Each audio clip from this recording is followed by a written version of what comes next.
ಈಗ ನಾವು ಘಟಕ 5 ಸಮಾಂತರ ಶ್ರೇಣಿಗಳು ಈ ಪಾಠದ ಪ್ರಶ್ನೆಗಳನ್ನು ಬಿಡಿಸೋಣ. ಇಲ್ಲಿ ಒಟ್ಟು 84 ಪ್ರಶ್ನೆಗಳಿವೆ. ಅದರಲ್ಲಿ 20 ಸುಲಭ ಪ್ರಶ್ನೆಗಳು, 56 ಸಾಧಾರಣ ಪ್ರಶ್ನೆಗಳು, 8 ಕಠಿಣ ಪ್ರಶ್ನೆಗಳು. ಈಗ ನಾವು ಬಹು ಆಯ್ಕೆ ಪ್ರಶ್ನೆಗಳನ್ನು ಬಿಡಿಸೋಣ. ಈ ಕೆಳಗಿನ ಪ್ರಶ್ನೆಗಳಿಗೆ ಅಥವಾ ಹೇಳಿಕೆಗಳಿಗೆ 4 ಪರ್ಯಾಯ ಉತ್ತರಗಳನ್ನು ನೀಡಲಾಗಿದೆ. ಅವುಗಳಲ್ಲಿ ಸೂಕ್ತವಾದ ಉತ್ತರವನ್ನು ಆರಿಸಿ ಅದರ ಕ್ರಮಾಕ್ಷರದೊಡನೆ ಪೂರ್ಣ ಉತ್ತರಗಳನ್ನು ಬರೆಯಿರಿ. ಮೊದಲನೇ ಪ್ರಶ್ನೆ, ಇವುಗಳಲ್ಲಿ ಸಮಾಂತರ ಶ್ರೇಣಿಯು.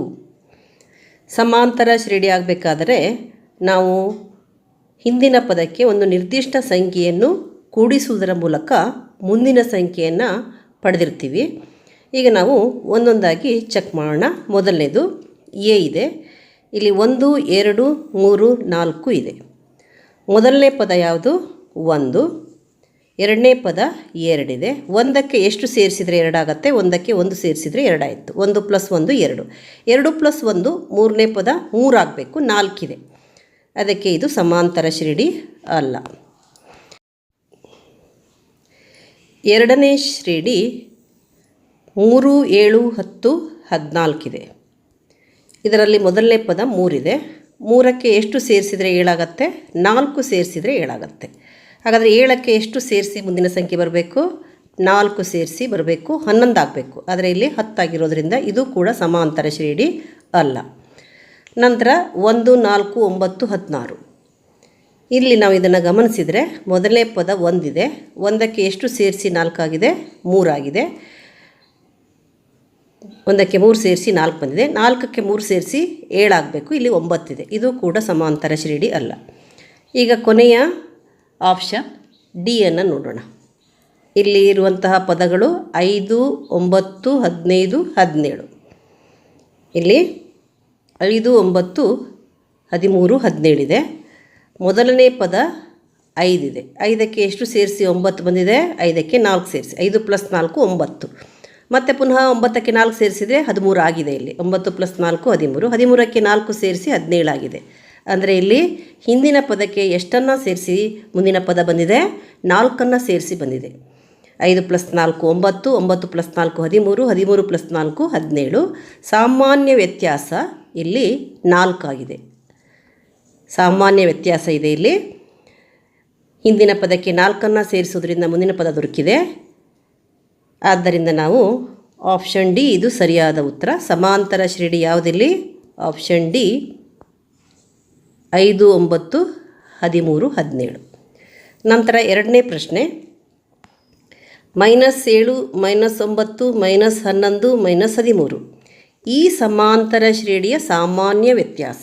ಇದು ಸಮಾಂತರ ಶ್ರೇಣಿ ಆಗಿರೋದ್ರಿಂದ ಇಲ್ಲಿ ಸಾಮಾನ್ಯ ವ್ಯತ್ಯಾಸ ಇದೆ. ಸಾಮಾನ್ಯ ವ್ಯತ್ಯಾಸ ಅಂತಂದರೆ ಎರಡನೇ ಪದದಲ್ಲಿ ಮೊದಲನೇ ಪದವನ್ನು ಕಳೆದು ಕೂಡ ನಾವು ಪಡ್ಕೋಬೋದು. ಇಲ್ಲ ಮೂರನೇ ಪದ ಮೈನಸ್ ಎರಡನೇ ಪದ ಮಾಡ್ಬೋದು. ಇಲ್ಲ ನಾಲ್ಕನೇ ಪದ ಮೈನಸ್ ಮೂರನೇ ಪದ ಮಾಡ್ಬೋದು. A2 - A1 ಮಾಡ್ಬೋದು. A3 - A2 ಮಾಡ್ಬೋದು. A4 - A3 ಮಾಡ್ಬೋದು. ಇಲ್ಲಿ ನಾವು A2 - A1 ಮಾಡೋಣ. A2 - A1. A2 ಅಂತಂದರೆ ಎರಡನೇ ಪದ. ಎರಡನೇ ಪದ ಯಾವುದಿಲ್ಲಿ? -9. ಮೈನಸ್ ಬರೆಯೋಣ. ಮೈನಸ್ ಒಂದನೇ ಪದ. ಒಂದನೇ ಪದ ಯಾವುದು? -7. -9 -7 ಏನಾಗತ್ತಿಲ್ಲಿ? -9 ಹಾಗೆ ಬರೆಯೋಣ. ಮೈನಸ್ ಆಫ್ ಮೈನಸ್ ಏನದು? ಪ್ಲಸ್. +7 -9 + 7 ಎಷ್ಟು ಬರುತ್ತೆ? -2 ಬರುತ್ತೆ.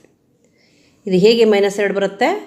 ಇಲ್ಲಿ ನಾವು 9ರಲ್ಲಿ 7 ಕಳೆದ್ರೆ 2 ಆಗುತ್ತೆ. ದೊಡ್ಡ ಸಂಖ್ಯೆಗೆ ಇರುವಂಥ ಚಿಹ್ನೆ ಮೈನಸ್ ಇದೆ. ದೊಡ್ಡ ಸಂಖ್ಯೆ 9, ಅದಕ್ಕೆ ಮೈನಸ್ ಇದೆ. ಆದ್ದರಿಂದ ನಾವು 2ಕ್ಕೆ ಯಾವ ಚಿಹ್ನೆಯನ್ನು ಹಾಕಬೇಕು? ಮೈನಸನ್ನು ಹಾಕಬೇಕು. -9 + 7 ಅಂತಂದರೆ -2. ಹಾಗಾದರೆ ಡಿ ಎಷ್ಟಿಲ್ಲಿ? ಡಿ ಇದು -2. ಡಿ ಇದು -2. ಆಪ್ಷನ್ ಬಿ ಇದು ಸರಿಯಾದ ಉತ್ತರ. ಡಿ ಅಂದರೆ ಸಾಮಾನ್ಯ ವ್ಯತ್ಯಾಸ. ಡಿನ ಬೆಲೆ -2 ಬಂದಿದೆ. ಆದ್ದರಿಂದ ಸಾಮಾನ್ಯ ವ್ಯತ್ಯಾಸ -2 ಇರುವಂಥ ಆಪ್ಷನ್ ಯಾವುದು? ಬಿ. ನಂತರ ಮುಂದಿನ ಪ್ರಶ್ನೆ ಬಿ. 193 86 ಈ ಸಮಾಂತರ ಶ್ರೇಣಿಯ ಸಾಮಾನ್ಯ ವ್ಯತ್ಯಾಸ. ಇಲ್ಲೂ ಕೂಡ ನಾವು A2 ಮೈನಸ್ A1 ಅನ್ನು ಕಂಡುಹಿಡಿಬೇಕು. A2 minus A1 d is equals to ಏನು A2 ಮೈನಸ್ A1. A2 ಅಂದರೆ ಎರಡನೇ ಪದ, ಎರಡನೇ ಇರೋದು ಯಾವುದು 93 ಮೈನಸ್ ಹಾಕೋಣ. ಮೈನಸ್ A1 ಅಂದರೆ ಮೊದಲನೇ ಪದ ಎಷ್ಟದು 100 ಇದೆ, ಮೊದಲನೇ ಪದ 100 ಇದೆ, 100 ಹಾಕೋಣ. A2 ಮೈನಸ್ A1 ಈಕ್ವಲ್ಸ್ ಏನಾಯಿತು 93 ಮೈನಸ್ 100 ಆಯಿತು. ಇಲ್ಲಿ ಉತ್ತರ 100 ದೊಡ್ಡದಿದೆ, ಅದಕ್ಕೆ ಮೈನಸ್ ಸೈನ್ ಇದೆ. 93 ಚಿಕ್ಕದಿದೆ, ಅದಕ್ಕೆ ಪ್ಲಸ್ ಸೈನ್ ಇದೆ. ನಾವು ಇಲ್ಲಿ ಕಳಿಲೇಬೇಕಾಗತ್ತೆ, ಯಾಕಂತಂದರೆ ಬೇರೆ ಬೇರೆ ಚಿಹ್ನೆ ಬಂದಿದೆ, ಕಳಿಬೇಕಾಗತ್ತೆ. 100ರಲ್ಲಿ 93ಯನ್ನು ಕಳೆದ್ರೆ ಎಷ್ಟು ಬರುತ್ತೆ 7 ಬರುತ್ತೆ. ದೊಡ್ಡ ಸಂಖ್ಯೆಯ ಚಿಹ್ನೆ ಮೈನಸ್ ಇದೆ, ಅದಕ್ಕೆ ನಾವು ಏನು ಹಾಕಬೇಕು ಮೈನಸ್ ಹಾಕಬೇಕು. 93 ಮೈನಸ್ 100 ಅಂತಂದರೆ ಮೈನಸ್ 7. ನಿಮಗೆ ಗೊತ್ತಿದೆ 100 ಮೈನಸ್ 93 ಅಂತಂದರೆ 7 ಆಗುತ್ತೆ. ಆದರೆ ಇಲ್ಲಿರೋದೇನು 93 ಮೈನಸ್ 100 ದೊಡ್ಡ ಸಂಖ್ಯೆಗೆ ಮೈನಸ್ ಚಿಹ್ನೆ ಇರೋದರಿಂದ ನಾವು ಮೈನಸ್ 7 ಇಲ್ಲಿ ಬರಿಬೇಕಾಗತ್ತೆ, ಅದು ಮೈನಸ್ 7 ಆಗುತ್ತೆ. ಹಾಗಾದರೆ ಯಾವ ಉತ್ತರ ಸರಿಯಾಗಿದೆ ಇಲ್ಲಿ? ಆಪ್ಷನ್ ಎನಲ್ಲಿ ಮೈನಸ್ 7 ಇದೆ. ಆಪ್ಷನ್ ಎ ಇದು ಸರಿಯಾದ ಉತ್ತರ, A ಮೈನಸ್ 7. ನಂತರ ಮುಂದಿನ ಪ್ರಶ್ನೆ ಹೋಗೋಣ. 4ನೇ ಪ್ರಶ್ನೆ, ಒಂದು ಸಮಾಂತರ ಶ್ರೇಣಿಯ ಎನನೇ ಪದವನ್ನು ಕಂಡುಹಿಡಿಯುವ ಸೂತ್ರ. ಸಮಾಂತರ ಶ್ರೇಣಿಯ ಎನನೇ ಪದವನ್ನು ಕಂಡುಹಿಡಿಯುವ ಸೂತ್ರವನ್ನು ನೀವು ಕಲ್ತಿರ್ತೀರ. ನೋಡಿದ ತಕ್ಷಣ ನಿಮಗೆ ಗೊತ್ತಾಗುತ್ತೆ. ನೀವು ಒಂದೊಂದನ್ನೇ ಗಮನಿಸಿ. ಈಗ ಮೊದಲನೇದು A is equals to AN equals A plus N minus 1 into D. ಇದು ಸೂತ್ರ ಆಗಿದೆ. ಸಮಾಂತರ ಶ್ರೇಣಿಯ ಎನ್ನೇ ಪದವನ್ನು ಕಂಡುಹಿಡಿಯುವ ಸೂತ್ರ. ಈ ಸೂತ್ರ ನಿಮಗೆ ಗೊತ್ತಿದ್ರೆ ನೀವು ತಕ್ಷಣ ನಿಮಗೆ ಉತ್ತರ ಗೊತ್ತಾಗುತ್ತೆ. ಅದಕ್ಕಾಗಿ ಇಲ್ಲಿ ಉತ್ತರ ಯಾವುದು?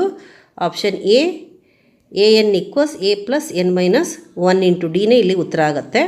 ನೀವು ಮತ್ತೆ ಮುಂದೆ ಇಲ್ಲಿ ಉತ್ತರ ನಿಮಗೆ ಸಿಗಲ್ಲ, ಯಾಕಂದರೆ ಇಲ್ಲಿ ಪ್ಲಸ್ ಇದೆ, ಇದು ಮೈನಸ್ ಆಗಬೇಕು, ಅದಕ್ಕೆ ಇದು ತಪ್ಪು. ಇಲ್ಲಿ ಪ್ಲಸ್ ಆಗಬೇಕಿದು, ಇದು ತಪ್ಪು. ಬರೀ ಇಲ್ಲಿ N+1 ಇದೆ, ಇದು ಕೂಡ ತಪ್ಪು. ಆಪ್ಷನ್ ಎ ಏನಿದೆ ಇದು ಸರಿಯಾದ ಉತ್ತರ. ನಂತರ 5ನೇ ಪ್ರಶ್ನೆ, ಒಂದು ಸಮಾಂತರ ಶ್ರೇಣಿಯ ಎನ್ನೇ ಪದವು 5n+3 ಆದಾಗ ಶ್ರೇಣಿಯ 3ನೇ ಪದ. ಇಲ್ಲಿ AN ಕೊಟ್ಟಿದ್ದಾರೆ. AN ಅಂದರೆ ಏನು? AN is equals to 5n+3. ಎನ್ನೇ ಪದ ಅಂತಂದರೆ AN. AN equals AN equals 5n+3. 5n+3 ಎನ್ನನೇ ಪದ ಅಂದರೆ AN ಈಸ್ ಈಕ್ವಲ್ಸ್ ಟು ಏನು 5n+3. ನಾವು ಏನನ್ನು ಕಂಡುಹಿಡಿಬೇಕು? 3ನೇ ಪದವನ್ನು ಕಂಡುಹಿಡಿಬೇಕು. AN ಅಂದರೆ ಎನ್ನೇ ಪದ, A3 ಅಂದರೆ 3ನೇ ಪದ. N ಜಾಗದಲ್ಲಿ 3ಅನ್ನು ಹಾಕಬೇಕು. ಬಲಭಾಗದಲ್ಲಿಯೂ ಕೂಡ N ಜಾಗದಲ್ಲಿ 3ಅನ್ನು ಹಾಕಿರಿ. 5 ಇಂಟು N ಅಂದರೆ 5 ಇಂಟು 3 ಪ್ಲಸ್ 3. 5 ಇಂಟು 3 ಪ್ಲಸ್ 3 ಅಂದರೆ ಏನಾಯಿತು? ಇವೆರಡನ್ನು ಗುಣಿಸ್ರಿ. 5 3 5 3 5 3 ಎಷ್ಟು? 15. 5 3 15 ಪ್ಲಸ್ 3. 15ಕ್ಕೆ 3ಅನ್ನು ಕೂಡಿಸ್ಬೇಕು. ಪ್ಲಸ್ 3 ಎಷ್ಟಾಯಿತು? 15 ಪ್ಲಸ್ 3 18 ಆಯಿತು. ಇಲ್ಲಿ 18 ಎಲ್ಲಿದೆ? ಆಪ್ಷನ್ ಬಿ ನಲ್ಲಿದೆ. ಆಪ್ಷನ್ ಬಿ ಇದು ಸರಿಯಾದ ಉತ್ತರ. ಕ್ವೆಶ್ಚನ್ ನಂಬರ್ 6, 6ನೇ ಪ್ರಶ್ನೆ, ಒಂದು ಸಮಾಂತರ ಶ್ರೇಣಿಯ ಎನ್ನೇ ಪದ AN ಈಕ್ವಲ್ಸ್ 3n ಮೈನಸ್ 2 ಆದರೆ 9ನೇ ಪದ. ಇದು ಕೂಡ ಅದೇ ರೀತಿ ಪ್ರಶ್ನೆ. ಇಲ್ಲಿ AN ಈಕ್ವಲ್ಸ್ 3n ಮೈನಸ್ 2 ಇದೆ. ಇಲ್ಲಿ ಮೊದಲನೇ ಪ್ರಶ್ನೆಯಲ್ಲಿ 5ನೇ ಪ್ರಶ್ನೆಯಲ್ಲಿ ಏನಿತ್ತು? AN ಈಕ್ವಲ್ಸ್ 5n+3 ಇತ್ತು. ಇಲ್ಲಿ ಏನು ಕೊಟ್ಟಿದ್ದಾರೆ? AN is equals to 3n minus 2 ಕೊಟ್ಟಿದ್ದಾರೆ. ಆದರೆ ಇಲ್ಲಿ AN ಈಕ್ವಲ್ಸ್ ಅಂತ ಕೊಟ್ಟಿಲ್ಲ, ಇಲ್ಲಿ ಅವರು AN ಈಕ್ವಲ್ಸ್ ಅಂತ ಕೊಟ್ಟಿದ್ದಾರೆ. ಎರಡೂ ಒಂದೇನೇ ಇಲ್ಲಿ. ಅದೇ ರೀತಿ ನಾವು ಇಲ್ಲಿ 9ನೇ ಪದವನ್ನು ಕಂಡುಹಿಡಬೇಕಾಗತ್ತೆ. ಇಲ್ಲಿ ನಾವು ಏನನ್ನು ಉಪಯೋಗಿಸ್ಕೋಬೇಕು? AN is equals to 3n minus 2ಅನ್ನು ಉಪಯೋಗಿಸ್ಕೋಬೇಕು. AN ಈಕ್ವಲ್ಸ್ ಏನಿದೆ? 3n ಮೈನಸ್ 2 ಇದೆ. ಈಗ ನಾವು ಏನನ್ನು ಕಂಡುಹಿಡಬೇಕು? 9ನೇ ಪದ ಅಂದರೆ A9 ಅಂದರೆ N ಜಾಗದಲ್ಲಿ ಎಷ್ಟು ಹಾಕಬೇಕು? 9 ಹಾಕಬೇಕು. ಇಲ್ಲಿ N ಜಾಗದಲ್ಲಿ 9 ಹಾಕಿದ್ದೀವಿ. ಬಲಭಾಗದಲ್ಲಿ ಕೂಡ N ಜಾಗದಲ್ಲಿ 9 ಹಾಕಬೇಕು. 3 ಇಂಟು ಎಷ್ಟು? 9 ಮೈನಸ್ 2. 3 9 27 ಮೈನಸ್ 2 3 ಮತ್ತು 9 ಗುಣಿಸಿ ಬರೆದು -2 ಹಾಕ್ರಿ. 27 ಮೈನಸ್ 2. 27 ಮೈನಸ್ 2 ಎಷ್ಟು? 25. ಹಾಗಾದರೆ ಉತ್ತರ ಯಾವುದಿಲ್ಲ? ಆಪ್ಷನ್ ಡಿ ಇದು ಸರಿಯಾದ ಉತ್ತರ. ಈಗ 7ನೇ ಪ್ರಶ್ನೆ. ಒಂದು ಸಮಾಂತರ ಶ್ರೇಣಿಯ nನೇ ಪದ an equals 24 minus 3n. an equals 24 minus 3n. ಆದರೆ ಎರಡನೇ ಪದ ಇಲ್ಲಿ an ಕೊಟ್ಟಿದ್ದಾರೆ, ನಾವು a2 ಕಂಡುಹಿಡಿಬೇಕು. an is equals to 24 minus 3n ಇದೆ. n ಜಾಗದಲ್ಲಿ 2 ಹಾಕಿದರೆ ನಮಗೆ a2 ಸಿಗುತ್ತೆ, ಎರಡನೇ ಪದ ಸಿಗುತ್ತೆ. ಅದಕ್ಕೆ ಮೊದಲಿಗೆ ನಾವು an ಈಕ್ವಲ್ಸ್ ಬರ್ಕೊಳ್ಳೋಣ. an equals 24 minus 3n. a2 equals n ಜಾಗದಲ್ಲಿ 2 ಹಾಕಿದಾಗ a2 ಆಗುತ್ತೆ 24. a2 ಈಕ್ವಲ್ಸ್ 24ಕ್ಕೆ 24 ಬರೀಬೇಕು, ಮೈನಸ್ ಬರೀಬೇಕು, 3 ಕೂಡ 3 ಬರೀಬೇಕು. ಈ n ಜಾಗದಲ್ಲಿ ಎಷ್ಟು ಹಾಕಬೇಕು? 2 ಹಾಕಬೇಕು. ಯಾಕಂದರೆ a2ವನ್ನು ನಾವು ಕಂಡುಹಿಡಬೇಕಾಗಿದೆ. 3n ಅಂದರೆ 3 × n, 3 × 2 ಆಗುತ್ತೆ 24. ಈಗ ಮುಂದಿನ ಅಂತ ಏನು? 24ನ್ನು 24 ಅಂತಲೇ ಬರೆಯೋಣ. ಮೈನಸ್ 3 2 6, ಇಲ್ಲಿ 6 ಬರೆಯೋಣ. 24ರಲ್ಲಿ 6 ಹೋದರೆ 24ರಲ್ಲಿ 6 ಹೋದರೆ ಎಷ್ಟು ಬರುತ್ತೆ? 18 ಬರುತ್ತೆ. 24 ಮೈನಸ್ 6, 24 ಮೈನಸ್ 6 ಎಷ್ಟು? 18. ಅಂದರೆ ಆಪ್ಷನ್ ಎ ಇದು ಉತ್ತರ. 8ನೇ ಪ್ರಶ್ನೆ. ಸಮಾಂತರ ಶ್ರೇಣಿಯಲ್ಲಿ nನೇ ಪದ an ಈಕ್ವಲ್ಸ್ 2n ಮೈನಸ್ 1. ಆದರೆ 4ನೇ ಪದ ಇಲ್ಲಿ n ಜಾಗದಲ್ಲಿ ಎಷ್ಟು ಹಾಕ್ಬೇಕು? ನಾವು n ಜಾಗದಲ್ಲಿ 4 ಹಾಕಬೇಕು. ಅಂದರೆ a4 ಕಂಡುಹಿಡಬೇಕು. a4 an ಕೊಟ್ಟಿದ್ದಾರೆ, a4 ಕಂಡುಹಿಡಬೇಕು. n ಜಾಗದಲ್ಲಿ 4 ಹಾಕಿದರೆ ನಮಗೆ a4 ಸಿಗುತ್ತೆ. ಮೊದಲಿಗೆ an ಬರ್ಕೊಳ್ಳೋಣ. an ಈಕ್ವಲ್ಸ್ ಏನು ಕೊಟ್ಟಿದ್ದಾರೆ? 2n minus 1. 2n minus 1. 4ನೇ ಪದ ಅಂದರೆ a4 a4 ಈಕ್ವಲ್ಸ್ 2 × n ಇದೆ, 2 × 4 ಆಗುತ್ತೆ. ಮೈನಸ್ 1, 2 4 ಎಷ್ಟು? 2 4 8, ಮೈನಸ್ 1 ಎಷ್ಟಾಗತ್ತೆ? 7 ಆಗುತ್ತೆ. ಅಂದರೆ ಎರಡನೇ ಪದ 4ನೇ ಪದ a4 ಎಷ್ಟಾಯಿತು? 7 ಆಯಿತು. ಇಲ್ಲಿ ಯಾವ ಆಪ್ಷನ್ ಉತ್ತರ ಆಗುತ್ತೆ? B7 ಇದೆ, ಇದು ಉತ್ತರ ಆಗುತ್ತೆ. 9ನೇ ಪ್ರಶ್ನೆ. ಒಂದು ಸಮಾಂತರ ಶ್ರೇಣಿಯಲ್ಲಿ an ಈಕ್ವಲ್ಸ್ 3n ಪ್ಲಸ್ 4 ಆದರೆ an ಪ್ಲಸ್ 1ನೇ ಪದ ಇಲ್ಲಿ n ಜಾಗದಲ್ಲಿ ನಾವು n ಪ್ಲಸ್ 1 ಹಾಕಿದರೆ an ಪ್ಲಸ್ 1 ಸಿಗುತ್ತೆ. ಅದಕ್ಕೆ ಮೊದಲಿಗೆ ನಾವು an ಬರ್ಕೊಳ್ಳೋಣ. an ಈಕ್ವಲ್ಸ್ ಏನು? 3n plus 4. ನಮಗೇನು ಬೇಕಾಗಿದೆ? an ಪ್ಲಸ್ 1 ಅಂದರೆ n ಜಾಗದಲ್ಲಿ n ಪ್ಲಸ್ 1 ಈಕ್ವಲ್ಸ್ 3ಕ್ಕೆ 3 ಹಾಗೆ ಬರೆಯೋಣ. ಈಗ ಈ n ಜಾಗದಲ್ಲಿ ಏನು ಹಾಕೋಣ? n ಪ್ಲಸ್ 1 ಅದನ್ನು ಬ್ರ್ಯಾಕೆಟಲ್ಲಿ ಬರೆಯೋಣ. ನಂತರ ಈ ಪ್ಲಸ್ 4 ಹಾಗೆ ಬರೆಯೋಣ. ಪ್ಲಸ್ 4. ಈಗ ನಾವೇನು ಮಾಡಬೇಕು? ಈ n ಪ್ಲಸ್ 1 3ರಿಂದ ಗುಣಿಸಿ ಬರಿಬೇಕಾಗತ್ತೆ. 3 × n ಈಕ್ವಲ್ಸ್ ಏನಾಗುತ್ತೆ? 3n ಆಯಿತು. ಮತ್ತು 3 × 1 ಅಂದರೆ 3 ಆಗುತ್ತೆ. ಪ್ಲಸ್ 3 ಆಯಿತು. ಪ್ಲಸ್ ಈ 4 ಹಾಗೆ ಬರೆಯೋಣ. ಪ್ಲಸ್ 4. ಈಗ 3n ಹಾಗೆ ಬರೆಯೋಣ. 3n ಇವೆರಡನ್ನು ಕೂಡಿಸ್ಬೇಕು. ಪ್ಲಸ್ 3 ಇದೆ, ಪ್ಲಸ್ 4 ಇದೆ. 3n ಪ್ಲಸ್ 7 ಆಗುತ್ತೆ. 3 ಪ್ಲಸ್ 4 ಏನಾಯಿತು? 7 ಆಗುತ್ತೆ. ನಮಗೇನು ಸಿಕ್ತೀಗ? 3n ಪ್ಲಸ್ 7 ಆಯಿತು. ಇಲ್ಲಿ ಉತ್ತರ ಯಾವುದಿದೆ? 3n ಪ್ಲಸ್ 7 ಆಪ್ಷನ್ ಸಿ ಇದೆ. ಆಪ್ಷನ್ ಸಿ 3n ಪ್ಲಸ್ 7 ಇದೆ, ಇದು ಉತ್ತರ ಆಗುತ್ತೆ. 10ನೇ ಪ್ರಶ್ನೆ. ಒಂದು ಸಮಾಂತರ ಶ್ರೇಣಿಯಲ್ಲಿ an ಈಕ್ವಲ್ಸ್ 2n ಪ್ಲಸ್ 1 ಆದಾಗ ಸಮಾಂತರ ಶ್ರೇಣಿಯ ಸಾಮಾನ್ಯ ವ್ಯತ್ಯಾಸ ಕಾಮನ್ ಡಿಫ್ರೆನ್ಸ್ ಡಿ. ಸಮಾಂತರ ಶ್ರೇಣಿಯ ಸಾಮಾನ್ಯ ವ್ಯತ್ಯಾಸ ಡಿಯನ್ನು ನಾವಿಲ್ಲಿ ಕಂಡುಹಿಡಬೇಕು. ಕೊಟ್ಟಿರೋದೇನು? an equals 2n plus 1. ಈಗ ಡಿ ಈಸ್ ಈಕ್ವಲ್ಸ್ ಟು ಏನಾಗುತ್ತೆ ಅಂತಂದರೆ ಇದು ಎರಡು ಅನುಕ್ರಮ ಪದಗಳ ನಡುವಿನ ವ್ಯತ್ಯಾಸ. ನಮಗೆ ಎರಡು ಅನುಕ್ರಮ ಪದಗಳು ಬೇಕು, A1 A2 ಬೇಕು, ಇಲ್ಲಾಂದರೆ A2 A3 ಬೇಕು. ಯಾವುದಾದ್ರೂ ಎರಡು ಅನುಕ್ರಮ ಪದಗಳನ್ನು ನಾವು ಕಂಡುಹಿಡ್ಕೋಬೇಕಿಲ್ಲಿ. ನಾವು A1 ಮತ್ತು A2ವನ್ನು ಕಂಡುಹಿಡ್ಕೊಂಡ್ರೆ D = ಏನಾಗುತ್ತೆ, A2 - A1 ಆಗುತ್ತೆ. ಮೊದಲಿಗೆ ನಾವು AN = ಬರ್ಕೊಳ್ಳೋಣ. AN = 2n + 1. A1 ಮಾಡೋಣ. A1 ಅಂತಂದರೆ n ಜಾಗದಲ್ಲಿ 1 ಹಾಕೋದು. 2 × n ಅಂದರೆ 2 × 1 ಆಗುತ್ತೆ. +1 ಹಾಗೆ ಬರೆಯೋಣ. ಏನಾಯಿತು, 2 + 1 ಆಯಿತು. ಇಲ್ಲಿ 2 × 1 ಏನಾಯಿತು, 2 ಆಯಿತು. +1 = ಏನಾಯಿತು, 3. ಈಗ A2 ಕಂಡುಹಿಡ್ಕೊಳ್ಳೋಣ. A2 = ಪುನಃ 2n + 1 ಅಂತಂದರೆ ಏನಾಗುತ್ತೆ, ಇಲ್ಲಿ 2 × 2 + 1 ಆಗುತ್ತೆ. 2 × n + 1 ಅಂದರೆ 2 × 2 + 1 ಆಗುತ್ತೆ. ಅಂದರೆ 4, 2 2 4 ಆಯಿತು.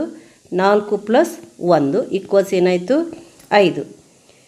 ಈಗ D ಅಂತಂದ್ರೇನು, D = A2 - A1. ಎರಡನೇ ಪದ ಮೈನಸ್ ಮೊದಲನೇ ಪದ. ಎರಡನೇ ಪದ ಏನಿದೆ, 5 ಇದೆ. ಮೊದಲನೇ ಪದ ಏನಿದೆ, 3 ಇದೆ. 5 - 3. A2 - A1 ಅಂತಂದರೆ 5 - 3 = ಎಷ್ಟು, 2 ಆಗುತ್ತೆ. ಇಲ್ಲಿ ಉತ್ತರ ಯಾವುದು, ಆಪ್ಷನ್ C 2 ಇದೆ, ಅದು ಸರಿಯಾದ ಉತ್ತರ ಆಗುತ್ತೆ. 11ನೇ ಪ್ರಶ್ನೆ. 6 x 14 ಇವು ಸಮಾಂತರ ಶ್ರೇಣಿಯಲ್ಲಿದ್ದರೆ ಎಕ್ಸ್ನ ಬೆಲೆ. ಇಲ್ಲಿ 3 ಪದಗಳು ಸಮಾಂತರ ಶ್ರೇಣಿಯಲ್ಲಿದ್ದಾಗ ಮಧ್ಯದ ಪದವು ಮೊದಲನೆಯ ಮತ್ತು ಎರಡನೆಯ ಪದದ ಸರಾಸರಿಗೆ ಸಮನಾಗಿರುತ್ತೆ. ಅಂದರೆ ನಾವು ಆ ಎರಡು ಪದಗಳನ್ನು ಕೂಡಿಸಿ, ಆ ಎರಡು ಸಂಖ್ಯೆಗಳನ್ನು ಕೂಡಿಸಿ 2ರಿಂದ ಭಾಗಿಸಿದರೆ ನಮಗೆ ಏನು ಸಿಗುತ್ತೆ, ಮಧ್ಯದ ಪದ ಬೆಲೆ ಸಿಗುತ್ತೆ. ಇಲ್ಲಿ ನಾವು ಇದನ್ನು A ಅಂತ ತಗೊಳ್ಳೋಣ, ಇದು B. ಅಂದರೆ A + B/2 ಮಾಡಿದರೆ 6 ಮತ್ತು 14 ಕೂಡಿಸಿ 2ರಿಂದ ಭಾಗಿಸಿದರೆ ನಮಗೆ ಎಕ್ಸ್ನ ಬೆಲೆ ಸಿಗುತ್ತೆ. ಅಂದರೆ x = ಏನಾಯಿತು, A + B/2 ಅಂದರೆ 6 + 14/2 ಆಗುತ್ತೆ. 6 + 14 ಅಂದರೆ 20 = 20/2 ಆಯಿತು. 2 1 2 10 ಏನು ಸಿಕ್ತು ನಮಗೆ, ಉತ್ತರ 10 ಸಿಕ್ತು. ಇಲ್ಲಿ ಆಪ್ಷನ್ A ಇದು 10 ಇದೆ, ಅದಕ್ಕೆ ಉತ್ತರ ಯಾವುದು, 10. ಯಾವುದೇ ಸಂಖ್ಯೆಗಳು ಸಮಾಂತರ ಶ್ರೇಣಿಯಲ್ಲಿದ್ದಾಗ ಮಧ್ಯದ ಪದವು ಮೊದಲ ಮತ್ತು ಕೊನೆಯ ಪದಗಳ ಸರಾಸರಿಗೆ ಸಮನ ಇರುತ್ತೆ. ಅಂದರೆ ಮೊದಲನೇ ಪದ ಮತ್ತು ಕೊನೆಯ ಪದವನ್ನು ಕೂಡಿಸಿ 2ರಿಂದ ಭಾಗಿಸಿದರೆ ನಮಗೆ ಮಧ್ಯದ ಪದ ಸಿಗುತ್ತೆ. ಇಲ್ಲಿ 3 ಸಂಖ್ಯೆಗಳಿದ್ದಾವೆ, 3 ಪದಗಳಿದ್ದಾವೆ. ಮಧ್ಯದ ಪದ x ಇದೆ, ಮೊದಲ ಪದ 6 ಇದೆ ಮತ್ತು ಮೂರನೇ ಪದ 14 ಇದೆ. ಇಲ್ಲಿ ಮೊದಲ ಪದ ಮತ್ತು ಮೂರನೇ ಪದವನ್ನು ಕೂಡಿಸಿ ನಾವು 2ರಿಂದ ಭಾಗಿಸಿದರೆ ನಮಗೆ ಮಧ್ಯದ ಪದದ ಬೆಲೆ ಸಿಗುತ್ತೆ. ಅಂದರೆ 6 + 14/2 20/2 ಅಂತಂದರೆ 10 ಆಗುತ್ತೆ. ನಂತರ 12ನೇ ಪ್ರಶ್ನೆ. ಒಂದು ಸಮಾಂತರ ಶ್ರೇಣಿಯಲ್ಲಿ A = 12, D = 4, AN = 76 ಆದರೆ N ಇಲ್ಲಿ ನಾವು AN = A + n - 1 × D ಸೂತ್ರವನ್ನು ಉಪಯೋಗಿಸಿ A ಜಾಗದಲ್ಲಿ, D ಜಾಗದಲ್ಲಿ ಮತ್ತು AN ಜಾಗದಲ್ಲಿ ಬೆಲೆಗಳನ್ನು ಹಾಕಿ N ಅನ್ನು ಕಂಡುಹಿಡಬೇಕಾಗತ್ತೆ. ಮೊದಲಿಗೆ ನಾವು ಸೂತ್ರವನ್ನು ಬರೆಯೋಣ. AN = A + n - 1 × D ಅಂದರೆ ಎಷ್ಟು ಅಂತ ಕೊಟ್ಟಿದ್ದಾರೆ. AN ಅಂದರೆ ಎಷ್ಟು, 76. AN ಬೆಲೆ 76 ಇರೋದ್ರಿಂದ ನಾವು 76 ಬರೆಯೋಣ ಇಲ್ಲಿ. ಈಗ Aನ ಬೆಲೆ ಎಷ್ಟಿದೆ, 12 ಇದೆ. A = 12 ಇದೆ, 12 ಬರೆಯೋಣ. ಪ್ಲಸ್ ಬರೆಯೋಣ. N ನಮಗೆ ಗೊತ್ತಿಲ್ಲ, N ಅಂತಲೇ ಬರೆಯೋಣ. n - 1. Dನ ಬೆಲೆ 4 ಇದೆ, 4 ಹಾಕೋಣ. = 76. ಈಗ ನಮಗೆ n ಬೆಲೆ ಬೇಕಾಗಿದೆ. ಮೊದಲ ಹಂತದಲ್ಲಿ ನಾವು ಈ 12ಅನ್ನು ಬಲಭಾಗಕ್ಕೆ ವರ್ಗಾಯಿಸೋಣ. ಕೇವಲ ನಾವಿಲ್ಲಿ n ಮಾತ್ರ ಎಡಭಾಗದಲ್ಲಿ ಇಟ್ಕೋಬೇಕಾಗತ್ತೆ. ಅದಕ್ಕೆ ಸಂಬಂಧಪಟ್ಟಂತೆ ಏನೇನು ನಾವು ಬಲಭಾಗಕ್ಕೆ ವರ್ಗಾವಣೆ ಮಾಡಬೇಕು ಅದನ್ನು ವರ್ಗಾವಣೆ ಮಾಡ್ತಾ ಬರಬೇಕು. ಮೊದಲು ಪ್ಲಸ್ ಇರೋದನ್ನು ಮಾಡ್ಕೊಳ್ಳೋಣ. ಅದಕ್ಕೆ ಬರೀ n - 1 × 4 ಎಡಭಾಗದಲ್ಲಿ ಬರೆಯೋಣ. n - 1 × 4 = 76.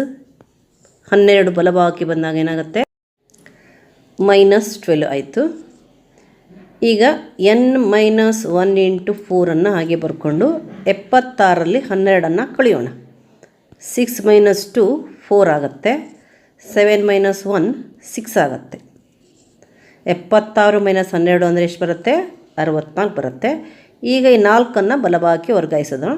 ಇಲ್ಲಿ 4 ಇಂಟು ರೂಪದಲ್ಲಿದ್ದಾಗ ಬಲಭಾಗಕ್ಕೆ ಹೋದಾಗ ಅದು ಭಾಗಾಕಾರ ರೂಪಕ್ಕೆ ಬರುತ್ತೆ. n-1 ಉಳ್ಕೊಳ್ತು. ಇಲ್ಲಿ 64/4 ಆಯಿತು. 4 1s 4 16s 4 1 4 16 64. n-1 = ಏನು ಬಂತು? 16 ಬಂತು. n ಏನಾಗುತ್ತೆ? n ಈ 16ಅನ್ನು ಬರೆಯೋಣ. ಈ -1ಅನ್ನು ಆ ಕಡೆ ವರ್ಗಾಯಿಸೋಣ. +1 ಆಗುತ್ತೆ. 16 + 1 ಅಂದರೆ ಎಷ್ಟು? 17 ಆಯಿತು. ಅಂದರೆ ಇಲ್ಲಿ n ಬೆಲೆ ಎಷ್ಟು? 17. n ಬೆಲೆ 17. 13ನೇ ಪ್ರಶ್ನೆ. ಒಂದು ಸಮಾಂತರ ಶ್ರೇಣಿಯಲ್ಲಿ a = -7 d = 5 ಆದರೆ a12 ಕಂಡುಹಿಡಿಯಿರಿ. a = -7 d = 5 a = -7 d = 5 ಮತ್ತು a12 ಎಷ್ಟು ಅನ್ನೋದು ಇಲ್ಲಿ ನಾವು ಕಂಡುಹಿಡಿಬೇಕು. ನಾವು ಪುನಃ ಇಲ್ಲಿ ಮೇಲೆ ಉಪಯೋಗಿಸಿದಂತಹ ಸೂತ್ರವನ್ನೇ ಉಪಯೋಗಿಸಬೇಕು. ಯಾವ ಸೂತ್ರ ಅದು? an =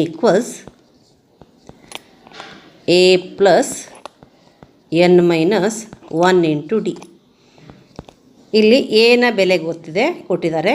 ಅದನ್ನು ಅಲ್ಲಿ ಹಾಕೋಣ, ಎ ಜಾಗದಲ್ಲಿ ಹಾಕೋಣ. ಇಲ್ಲಿ ಎನ ಜಾಗದಲ್ಲಿ ಎನ ಬೆಲೆಯನ್ನು ಹಾಕೋಣ. ನಂತರ ಈ ಪ್ಲಸ್ಸನ್ನು ಹಾಗೆ ಬರೆಯೋಣ.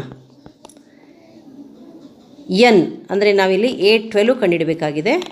ಇಲ್ಲಿ a12 = ಬರ್ಕೊಂಡು n ಜಾಗದಲ್ಲಿ ಎಷ್ಟು ಹಾಕಬೇಕು ಅನ್ನೋದು ನಮ್ಗೆ ಗೊತ್ತಾಗುತ್ತೆ. n ಜಾಗದಲ್ಲಿ ಎಷ್ಟು ಹಾಕಬೇಕು? 12 ಹಾಕಬೇಕು.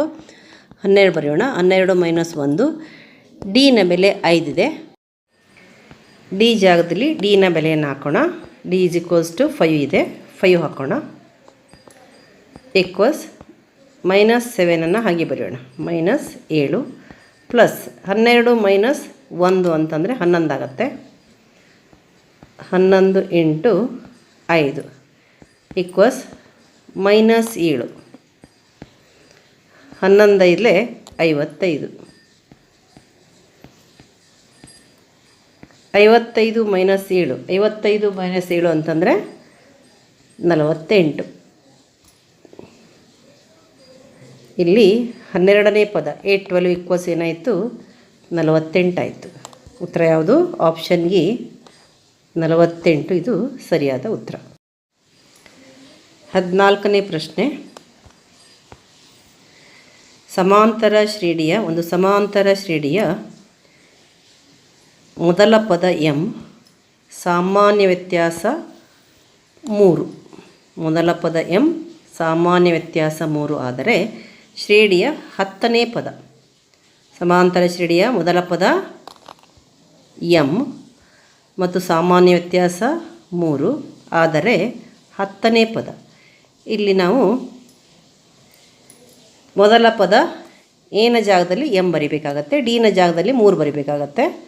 an ಸೂತ್ರವನ್ನು ಬರೆದು a10 ಕಂಡುಹಿಡಿಬೇಕು. an = ಏನು? a + n - 1 × d. ಎ ಜಾಗದಲ್ಲಿ m ಬರೆಯೋಣ. ಯಾಕಂತಂದರೆ ಎ ಅಂದರೆ ಮೊದಲ ಪದ. ಇಲ್ಲಿ ಮೊದಲ ಪದ ಯಾವುದು? m. ಪ್ಲಸ್ ಹಾಗೆ ಬರೆಯೋಣ. ಪ್ಲಸ್ n ಅಂದರೆ ಎಷ್ಟನೇ ಪದ? 10ನೇ ಪದವನ್ನು ಕಂಡುಹಿಡಿಬೇಕು. 10 ಬರೆಯೋಣ. 10 - 1 ಸಾಮಾನ್ಯ ವ್ಯತ್ಯಾಸ ಅಂದರೆ ಡಿ. ಡಿನ ಬೆಲೆ ಎಷ್ಟು? 3. ಇಲ್ಲಿ ಡಿನ ಬೆಲೆ ಎಷ್ಟಿದೆ? 3 ಇದೆ. 3 ಹಾಕೋಣ. m ಪ್ಲಸ್ 10 - 1 9 ಆಗುತ್ತೆ. 9 × 3 = 27. 10 - 1 ಎಷ್ಟು? 9. 9 × 3 = 27. m + 27. ಇಲ್ಲಿ ಯಾವ ಆಪ್ಷನ್ m + 27 ಇದೆ? Option D. ಇದು m + 27 ಇದೆ. ಆಪ್ಷನ್ ಡಿ ಇದು ಸರಿಯಾದ ಉತ್ತರ. ನಂತರ 15ನೇ ಪದ ಏನಿದೆ? 2p + 1 13, 5p - 3 ಇವು ಸಮಾಂತರ ಶ್ರೇಣಿಯ 3 ಕ್ರಮಾನುಗತ ಪದಗಳಾದರೆ ಪಿಯ ಬೆಲೆ. ಇಲ್ಲಿ 3 ಪದಗಳನ್ನು ಕೊಟ್ಟಿದ್ದಾರೆ. ಆ ಪದಗಳು ಯಾವ ರೂಪದಲ್ಲಿದ್ದಾವೆ? ಮೊದಲನೇ ಪದ 2p ಒಂದಿದೆ, ಮಧ್ಯದ ಪದ 13 ಇದೆ ಮತ್ತು ಮೂರನೇ ಪದ 5p-3 ಇದೆ. ನಾವು ಈಗಾಗಲೇ ಎಕ್ಸ್ನ ಬೆಲೆಯನ್ನು ಈ ರೀತಿಯಲ್ಲಿ ಕಂಡುಹಿಡಿದಿದ್ದೀವಿ. ಅಂದರೆ ಈ 13 ಏನಿದೆ 2p+1 ಮತ್ತು 5p-3 ಇವೆರಡರ ಸರಾಸರಿ ಆಗುತ್ತೆ. ಮಧ್ಯದ ಪದವು ಮೊದಲನೇ ಪದ ಮತ್ತು ಮೂರನೇ ಪದ, ಹಿಂದಿನ ಪದ ಮತ್ತು ಮುಂದಿನ ಪದದ ಸರಾಸರಿ. ನಾವು ಇದನ್ನು ಎ ಅಂತ ತಿಳ್ಕೊಂಡ್ರೆ ಇಲ್ಲಿ 2p+1 ಎ, 5p-3 ಬಿ, ಈ 13 ಏನಾಗುತ್ತೆ a+b/2 ಆಗುತ್ತೆ. 13 ಮೊದಲನೇ ಪದ ಮತ್ತು ಮೂರನೇ ಪದವನ್ನು ಕೂಡಿಸ್ಬಿಟ್ಟು 2ರಿಂದ ಭಾಗಿಸ್ಬೇಕಾಗತ್ತೆ. ಅಂದರೆ ಏನಾಯ್ತು ಇಲ್ಲಿ 13 a+b, ಇದು ಎ ಇದು ಬಿ. a+b ಅಂದರೆ 2p+1 ಪ್ಲಸ್ 5p-3 ಭಾಗಿಸು 2. ಸರಾಸರಿ ಅಂದರೆ ಇಲ್ಲಿ 2 ಪದ ಇರೋದರಿಂದ 2ರಿಂದ ಭಾಗಿಸ್ಬೇಕು ನಾವು. 13 ಇಲ್ಲಿ 2p ಮತ್ತು 5pಯನ್ನು ಕೂಡಿಸಿ ಬರಿಬೋದು. ಎಷ್ಟಾಗತ್ತೆ? 7p ಆಗುತ್ತೆ. 1 ಮತ್ತು -3, 1 ಮತ್ತು -3, 1 -3 ಅಂದರೆ -2 ಆಗುತ್ತೆ. ನಂತರ ಇಲ್ಲಿ 2 ಇದೆ, ಆ 2ನ್ನು ಇಲ್ಲಿ ಬರೆಯೋಣ. 7p-2/2 ಆಯಿತು. ಮತ್ತು ಇಲ್ಲಿ ಓರೆ ಗುಣಾಕಾರ ಮಾಡೋಣ. 13 2 ಏನಾಗುತ್ತೆ 26 ಆಯಿತು. ಈಕ್ವಲ್ಸ್ 7p-2 ಆಗುತ್ತೆ. ನಂತರ ಈ 2ನ್ನು ಈ ಕಡೆ ವರ್ಗಾಯಿಸೋಣ. ಯಾಕಂದರೆ ನಾವು ಪಿನ ಬೆಲೆಯನ್ನು ಕಂಡುಹಿಡಬೇಕು. ಪಿ ಮಾತ್ರ ಎಡಭಾಗ ಅಥವಾ ಬಲಭಾಗದಲ್ಲಿ ಇಟ್ಕೋಬೋದು. 26 + 2 ಏನಾಯಿತು 7p ಆಯಿತು. ಅಂದರೆ 7p ಎಷ್ಟಾಗುತ್ತೆ 26 + 2 28 ಆಗುತ್ತೆ. p ಏನಾಯಿತು 28/7, 7 1 7 4 ಎಷ್ಟು ಬಂತು 4 ಬಂತು. ಇಲ್ಲಿ ಆಪ್ಷನ್ ಎ ಇದೆ 4. ಸರಿಯಾದ ಉತ್ತರ ಏನಾಗುತ್ತೆ 4 ಆಗುತ್ತೆ. ಇಲ್ಲಿ ನಾವು ಇದನ್ನು ಚೆಕ್ ಮಾಡ್ಬೋದು. ಪಿ ಜಾಗದಲ್ಲಿ 4 ಹಾಕಿದರೆ 2 4 8 + 1 9 ಆಗುತ್ತೆ. ಇಲ್ಲಿ ಪಿ ಜಾಗದಲ್ಲಿ 4 ಹಾಕಿದರೆ 5 4 20 -3 17 ಆಗುತ್ತೆ. ಇದು 13 ಇದೆ. ಈಗ ಇಲ್ಲಿ ಮಧ್ಯದ ಪದ 13 ಇದೆ. 9 + 17 ಎಷ್ಟಿದೆ 26 ಆಗುತ್ತೆ. 26/2 ಅಂತಂದರೆ 13 ಆಗುತ್ತೆ. ಅಂದರೆ ಇಲ್ಲಿ ನಾವು ಸರಿಯಾದ ಉತ್ತರವನ್ನು ಕಂಡುಹಿಡಿದೀವಿ. ಎ ಪಿನ ಬೆಲೆ 4. Question number 16. 4x1 x2 22 28.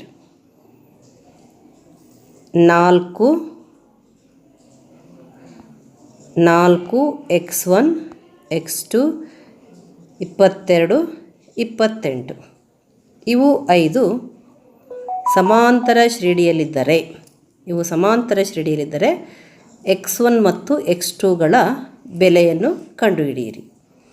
ಇಲ್ಲಿ x1 ಮತ್ತು x2ಗಳ ಬೆಲೆಗಳು ಕ್ರಮವಾಗಿ ಅಂತಿದೆ. ಇಲ್ಲಿ ಯಾವ ಆಪ್ಷನ್ ಸರಿಯಾಗತ್ತೆ ಅನ್ನೋದನ್ನು ನಾವು ನೋಡೋಣ. ಈಗ 22 ಇದೆ. ಈ 22 ಮತ್ತು 28 ಉಪಯೋಗಿಸಿ ನಾವು x2ನ ಬೆಲೆಯನ್ನು ಮೊದಲು ಕಂಡುಹಿಡ್ಕೋಬೋದು. ಅದು ಹೇಗೆ ಅಂತಂದರೆ ಇಲ್ಲಿ x2 22 ಮತ್ತು 28 ಸಮಾಂತರ ಶ್ರೇಣಿಯಲ್ಲಿದೆ. 22 ಇದು x2 ಮತ್ತು 28ರ ನಡುವಿನ ಪದ ಆಗತ್ತೆ. ಆಗ ಏನಾಗತ್ತೆ ಅಂತಂದರೆ ಈ 22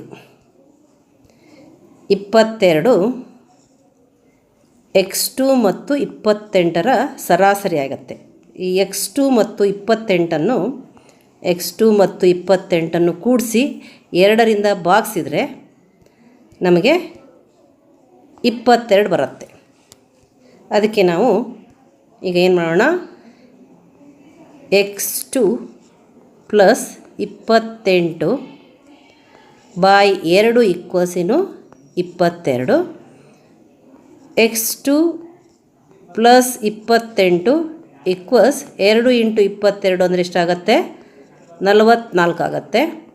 x2 44 - 28.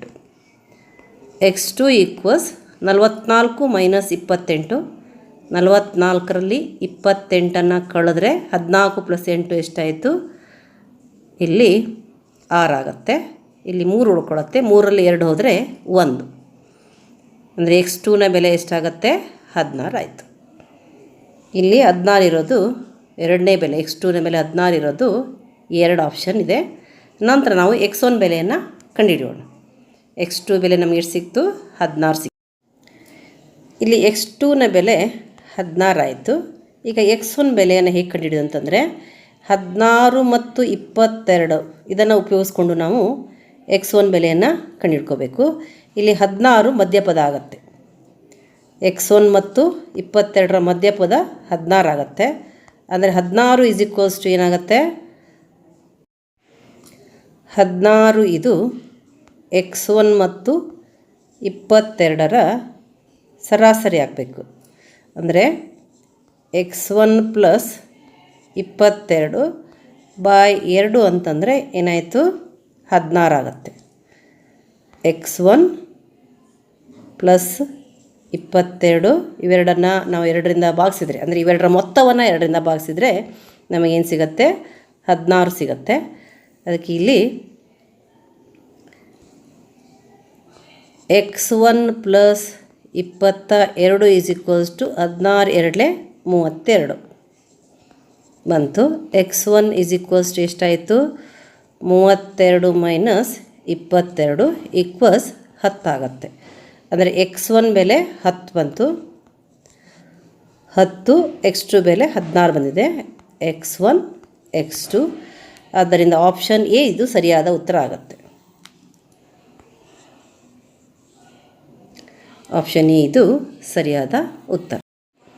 ಈಗ 17ನೇ ಪ್ರಶ್ನೆ. ಒಂದು ಸಮಾಂತರ ಶ್ರೇಣಿಯಲ್ಲಿ 20 ಪದಗಳಿವೆ. ಒಂದು ಸಮಾಂತರ ಶ್ರೇಣಿಯಲ್ಲಿ 20 ಪದಗಳಿವೆ. ಮೊದಲ ಪದ 2, ಮೊದಲ ಪದ 2 ಮತ್ತು ಕೊನೆಯ ಪದ 78. ಕೊನೆಯ ಪದ 78 ಆಗಿದ್ದಾಗ ಸಮಾಂತರ ಶ್ರೇಣಿಯು. ಇಲ್ಲಿ ಸಮಾಂತರ ಶ್ರೇಣಿಯನ್ನು ನಾವು ಬರಿಬೇಕಾದರೆ ನಮಗೆ ಎ ಬೇಕು ಮತ್ತು ಡಿ ಬೇಕು. ಎಷ್ಟು ಪದಗಳಿವೆ ಅಂತ ಕೊಟ್ಟಿದ್ದಾರೆ ಮತ್ತು ಮೊದಲನೇ ಪದವನ್ನು ಇಲ್ಲಿ ಕೊಟ್ಟಿದ್ದಾರೆ. ಮೊದಲನೇ ಪದ 2, ಹಾಗೆ ಕೊನೆಯ ಪದವನ್ನು ಕೂಡ ಅವರು ಕೊಟ್ಟಿದ್ದಾರೆ. ಕೊನೆಯ ಪದ ಅಂದರೆ ಏನನೇ ಪದ. ಅದಕ್ಕೆ ನಾವು ಇಲ್ಲಿ ಎ ಎನ್ ಸೂತ್ರವನ್ನು ಬರೆದ್ರೆ an is equals to a plus n minus 1 into d is equals to ಎಷ್ಟು ಹಾಕೋಣ? 78. an ಅಂದರೆ 78. ನಮಗೆ a ಕೊಟ್ಟಿರೋದ್ರಿಂದ a ನ ಬೆಲೆಯನ್ನು ನಾವು ಹಾಕ್ಬೋದು. a ನ ಬೆಲೆ 2 ಪ್ಲಸ್ n 20 ಪದಗಳಿವೆ ಅಂತ ಕೊಟ್ಟಿದ್ದಾರೆ. n is equals to ಇಲ್ಲಿ 20 ಮೈನಸ್ 1. ಡಿ ನ ಬೆಲೆ ನಮಗೆ ಗೊತ್ತಿಲ್ಲ, ಡಿಯನ್ನು ಡಿ ಅಂತಲೇ ಬರೆಯೋಣ. ಈಕ್ವಲ್ಸ್ ಎಷ್ಟು? 78. ಇಲ್ಲಿ ಈ 2ಅನ್ನು ಈ ಕಡೆ ವರ್ಗಾಯಿಸೋಣ. ಅವಾಗ ಏನಾಯ್ತು? ಇಲ್ಲಿ 20 ಮೈನಸ್ 1 19 ಡಿ ಆಗುತ್ತೆ. 19 ಡಿ ಈಸ್ ಈಕ್ವಲ್ಸ್ ಟು 78. ಈ 2 ಈ ಕಡೆ ವರ್ಗಾವಣೆ ಆದರೆ ಏನಾಗುತ್ತೆ? 78 minus 2. 19 d is equals to 78 minus 2 76. D is equals to ಏನಾಯಿತು? 76 ಬೈ 19 ಆಗುತ್ತೆ. 19 1 19 4 ಆಗುತ್ತೆ. ಈಗ ಇಲ್ಲಿ ನಮಗೆ ಡಿ ಸಿಕ್ಕಿದ ತಕ್ಷಣ ನಾವು ಎ ಗೊತ್ತಿದ್ದಾಗ ಎಷ್ಟು ಪದಗಳನ್ನು ಬೇಕಾದರೂ ನಾವು ಕಂಡುಹಿಡ್ಕೋಬೋದು. ಎ ಎಷ್ಟಿದೆ? 2 ಇದೆ. ಎಗೆ 4ಅನ್ನು ಸೇರಿಸಿದರೆ 6 ಆಗುತ್ತೆ. 6ಕ್ಕೆ 4ಅನ್ನು ಸೇರಿಸಿದರೆ 10 ಆಗುತ್ತೆ. ಇಲ್ಲಿ 2, 6, 10 ಇತ್ಯಾದಿ.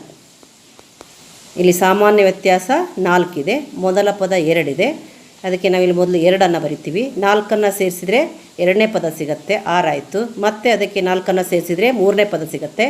2, 6, 10 ಇರುವಂತಹ ಆಪ್ಷನ್ ಯಾವುದು? Option C. 18ನೇ ಪ್ರಶ್ನೆ. 3, 7, 11, 15 ಈ ಸಮಾಂತರ ಶ್ರೇಣಿಯ ಎನನೇ ಪದ. ಇಲ್ಲಿ ನಾವು ಮೊದಲನೇ ಪದ ಎ ಎಷ್ಟು ಅನ್ನೋದನ್ನು ಬರ್ಕೋಬೇಕು. ಆಮೇಲೆ ಡಿ ಎಷ್ಟು ಅನ್ನೋದನ್ನು ಬರ್ಕೋಬೇಕು. ಆಮೇಲೆ ಎ ಎನ್ ಸೂತ್ರವನ್ನು ಬರೆದುಬಿಟ್ಟು ಎ ಜಾಗದಲ್ಲಿ ಎ ನ ಬೆಲೆ, ಡಿ ಜಾಗದಲ್ಲಿ ಡಿ ನ ಬೆಲೆಯನ್ನು ಹಾಕಿ ನಾವು ಎ ಎನ್ ಪದವನ್ನು ಕಂಡುಹಿಡಬೇಕು. ಇಲ್ಲಿ ಎ ಎಷ್ಟು ಅಂತಂದರೆ ಮೊದಲನೇ ಪದ ಎಷ್ಟು? 3 ಇದೆ. ಎ ಈಕ್ವಲ್ಸ್ 3 ಇದೆ. ಡಿ ಅಂತಂದರೆ A2 ಮೈನಸ್ A1 ಅಂದರೆ 7 ಮೈನಸ್ 3. 7 ಮೈನಸ್ 3 ಎಷ್ಟು 4 ಇದೆ. ಎನ್ ಸೂತ್ರ ಏನಿದೆ, N equals A plus n minus 1 into D. A ಜಾಗದಲ್ಲಿ 3 ಹಾಕೋಣ. 3 ಪ್ಲಸ್ ಎನ್ ಜಾಗದಲ್ಲಿ ಎನ್ನನ್ನೇ ಹಾಕೋಣ, ಯಾಕಂದರೆ ಎನ್ನನೇ ಪದವನ್ನು ಕಂಡುಹಿಡಬೇಕಾಗಿದೆ. N minus 1 n minus 1 D ಜಾಗದಲ್ಲಿ 4 ಹಾಕೋಣ. 4 ಈಕ್ವಲ್ಸ್ ಈ 3 ಅಂತ ಬರೆಯೋಣ, ನಂತರ ಈ ಪ್ಲಸ್ ಬರೆಯೋಣ. ಇಲ್ಲಿ ಎನ್ನನ್ನು 4ರಿಂದ ಗುಣಿಸಿ ಬರೆಯೋಣ. ಎನ್ ಇಂಟು 4 4 ಆಗುತ್ತೆ. ಮತ್ತು ಮೈನಸ್ 1 ಕೂಡ 4ರಿಂದ ಗುಣಿಸಿ ಬರೆಯೋಣ. ಮೈನಸ್ 4 ಆಯಿತು. ಇಲ್ಲಿ ಎನ್ ಮೈನಸ್ 1 ಇಂಟು 4 ಇರೋದ್ರಿಂದ, ಎನ್ ಮೈನಸ್ 1 ಇಂಟು 4 ಇರೋದ್ರಿಂದ ನಾವು ಎನ್ನನ್ನು 4ರಿಂದ ಮತ್ತು ಮೈನಸ್ 1 4ರಿಂದ ಗುಣಿಸಿ ಮುಂದಿನ ಹಂತದಲ್ಲಿ ಬರಿಬೇಕಾಗತ್ತೆ. ಬರೆದ್ವಿ. ಈಗ 3 ಮೈನಸ್ 4, 3 ಮೈನಸ್ 4 ಅಂದ್ರೇನು 1 ಆಗುತ್ತೆ. ಈ 4n ಮೊದಲು ಬರೆಯೋಣ. 4n ಮೈನಸ್ 1 ಆಯಿತು. 4nಗೆ 4n ಬರೆದ್ವಿ.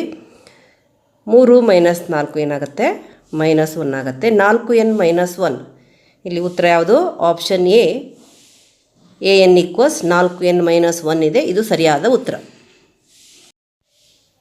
19ನೇ ಪ್ರಶ್ನೆ. ಮೊದಲ ಪದ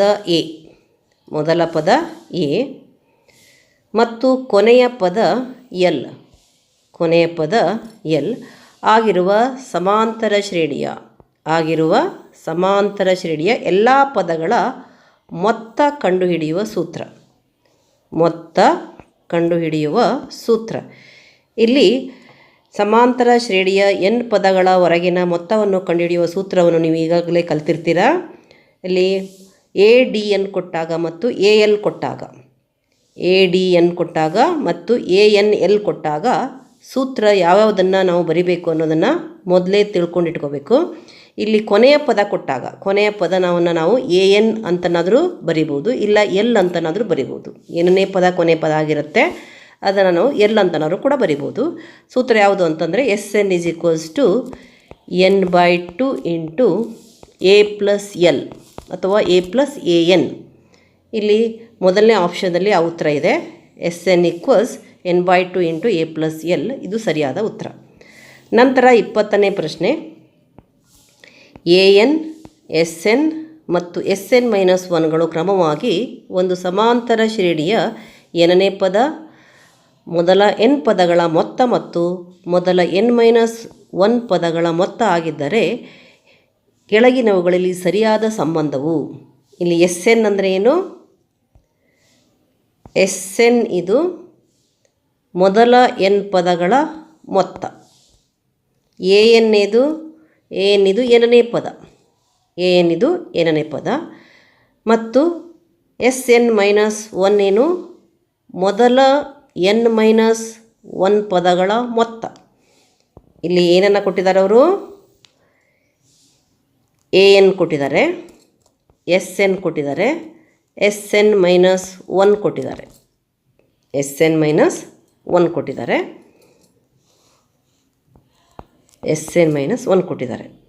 ಈ ಮೂರರ ನಡುವಿನ ಸಂಬಂಧ ನಮಗೆ ಗೊತ್ತಿದೆ. AN = SN minus SN-1. AN = SN minus SN-1. ಏನನೇ ಪದವು ಯಾವುದಕ್ಕೆ ಸಮನಾಗಿರುತ್ತೆ?